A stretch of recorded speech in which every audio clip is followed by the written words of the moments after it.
so far? Great. Great so far. It's awesome. The crowds have been ridiculous for us every day. And there are so many of our friends' bands on the tour who we're having fun hanging out with, and lots of amazing bands we can't wait to check out as well. So who have you checked out in between sets so far? We've seen, well, we see the guys that are on our stage. So Memphis Mayfire, Of Mice and Men have played. Really, who did you, we heard Stone Sour, but we haven't had a chance to see them yet. You saw Killswitch, right, or no?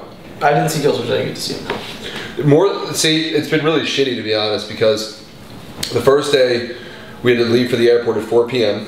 and we played at 1:20. So we played, packed up. By then it was like 3. Ate the glorious lunch. And then we left right away. And then the next day we were both so shot and just beat that we left at like 5. So plus it was our sound guy's birthday. We wanted to take him out. Yeah. So left early. It's our goal for the next bunch of days to actually be like feeling good and go see all the bands we want to see. So we want to see Linkin Park, Metallica, Stone Sour, Killswitch Engage, Perfect Circle, The Deer Hunter, Tomahawk, yeah.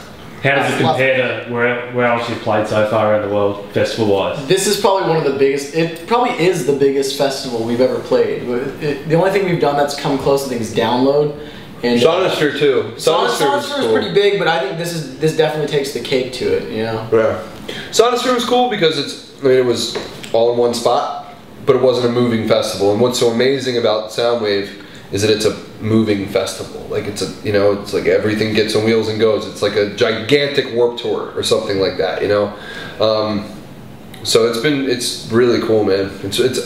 We've heard for years how great Soundwave is, and now we get to experience it. So I'm glad we're finally caught up on like jet lag and feeling good, so we can actually have fun. Absolutely. You know? So moving on to the album you released last year, there was some crazy hype in the lead up, stuff like fake leaks, everything like that.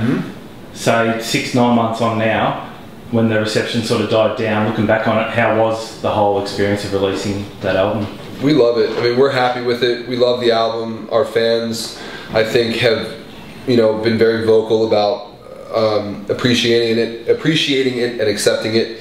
We're really happy with it. I mean, I think it was doing the best it could do, and any success it's had, we're very grateful for. Wouldn't change anything about it. Yeah, I mean, really happy with it. We're going to continue to build, and we're booked for the rest of this year to work on the album cycle some more, and we're really happy with it. But at the same time, Spencer being one of the main songwriters too in the band, like, he can tell you we're all very inspired because of how well that one was received, to continue to write more stuff and continue to write the best stuff we can so the next one is received even better. And write as a whole band, as a whole unit, how a band should be writing. So you describe this as your first album, I suppose. Does it feel good to have sort of the ownership over this one compared to, say, the previous one? I think the difference is that everybody in the band had much more of a part in writing it, and as someone like with our first album, we were in a transition from one singer to Spencer. We went from an old singer that we fired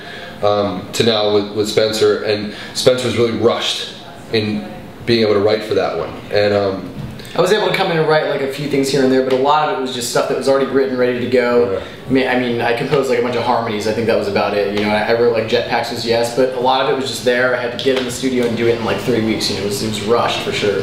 On your vocals, how did you improve them so drastically in between albums? It's just touring, man. Like, I would be afraid for somebody if they didn't get good at singing after touring for 2 years, Like, so had you sung much previously, say? I mean, little bits here and there, but I mean, it doesn't compare to getting out on the road and being thrown out in the water like that. You have to do it. You got to learn your shit. You're shoved out on stage, and it's trial and error. You just got to do it. So you were going to create originally, was it 2 albums? One was going to be a concept album. Where did that all sort of fall by the wayside? We did have the best intentions to do something like that, but in the midst of recording Periphery 2, we got the offer to tour with Dream Theater in Europe, which was a really long tour, and it fell right in the middle of our album process, of our recording process, and we obviously wanted to take advantage of that opportunity. So it really just sort of made us have to focus on finishing the album 1, or rather Periphery 2, finish that, and then go on tour and put everything else kind of aside. And we still have a focus on a concept for the next thing we're working on, but it's just not going to come as sort of like a a double disc or anything like that. It's going to have nothing to do with Periphery 2. Yeah. So, and there was a few demos on this latest album. Was it hard to work them in at all?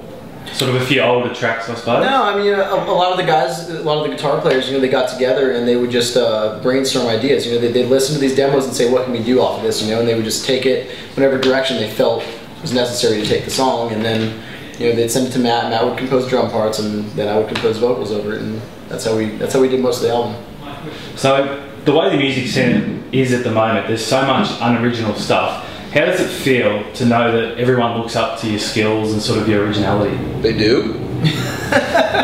We're the most. To me. Yeah, I mean, we're really hard on ourselves, to be honest. I mean, I can only speak for myself, but I mean, I see tons of musicians and drummers and listen to tons of music that inspires me and makes me want to get better. And I think, it's crazy. I see Spencer recording all the time and working on his voice and working on new ideas, and all the guys recording, and I don't think anyone in this band believes when people say that kind of stuff, because I don't know, we all hate ourselves. We don't suck, but it's like a thing where it's like we look up to other people and it's like, man, how can we ever be that good? It's like, I don't know, I guess we just don't see ourselves how other people see us. Yeah. I suppose down under, 2008, 2009, you were very much an unknown quantity.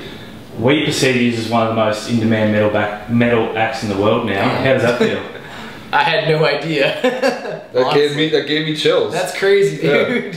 Yeah. So did Soundwave come hunting you pretty hard, or how did that whole process come about? It was, to be honest, I don't think it came easy. On our first run here, we were here with the Dillinger Escape Plan, and it was really intimidating for us to play with them.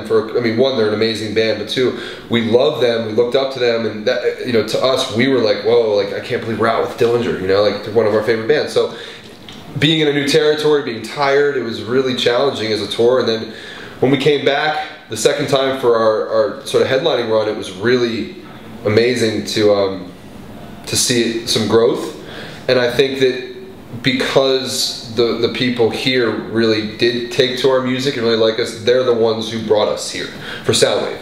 I don't think it had much to do with us as much as the support that we got from the fans. Absolutely. And I think that's what spoke the volumes to the people that run Soundwave. All right, the fans dig this, they want us here. We played on that tour, we played at the Hi-Fi in Melbourne here, and we ended up selling it out, which was completely unexpected. We did not think that we were going to do anything like that, and it was amazing. It was because of the fans that I truly believe that we're back here now. So to hear that we're perceived as this world-class metal band is absolutely, it's goofy. It's goofy. And so 2013, just touring, nothing else really planned at the moment? Yeah, we write here and there when we have a month off from tour, but yeah, pretty much everything this year that's planned is touring in different territories. Yeah. Oh, thanks for speaking to AMH TV today, guys, and we look forward to catching you on Soundwave. Yeah, thank you, man. Thank you. Yeah.